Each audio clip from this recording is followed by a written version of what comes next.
નમસ્કાર, સરદાર સંદેશ ન્યૂઝમાં આપનું હાર્દિક સ્વાગત છે।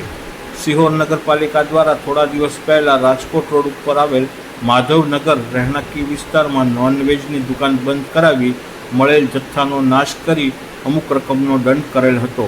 જે અનુસંધાને નગરપાલિકાની ટીમ આજરોજ ફેર તપાસ અર્થે જતાં ત્યાં દુકાનદાર તથા ત્યાં રહેલ અન્ય આસામીઓ દ્વારા ઉગ્ર રજૂઆત કરતા નગરપાલિકાની ટીમ ત્યાંથી વિલા મોઢે પરત આવેલ છે। ઉલ્લેખનીય છે કે તે દુકાનદાર પાસે ગાંધીનગરનું સી ફૂડનું છૂટક વેચાણ કરવા માટેનું લાયસન્સ પણ છે, સાથે સિહોર નગરપાલિકા દ્વારા ઇસ્યુ કરાયેલ શોપેક લાયસન્સ પણ છે। તો શું આ નોનવેજનું રહેણાંકી વિસ્તારમાં થતું વેચાણ લીગલ છે કે અનલીગલ તે જાણવું જ રહ્યું।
અમારી અહીંયા અમારા નાના ભાઈ છે, ભાઈનો દીકરો ભત્રીજો થાય, એની મચ્છીની દુકાન હોવા છતાં કોમ્પ્લેક્સની અંદર દુકાન છે જે રેસિડેન્ટ એરિયામાં નથી આવતી, જ્યાંથી શરૂઆત થાય છે.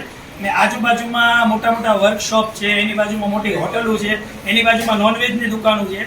ખાલી અમને મેન્ટલી ટોર્ચર કરવા માટે વારે વારે દુકાને આવે છે નગરપાલિકાવાળા.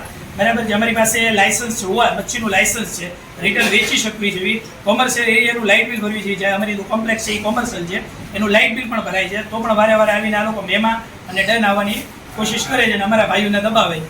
આની માટે અમે વિનંતી કરવી છે પ્રેસને અને મીડિયાને કે ભાઈ આ રીતે અમને ખોટી રીતે ટોર્ચર ના કરે.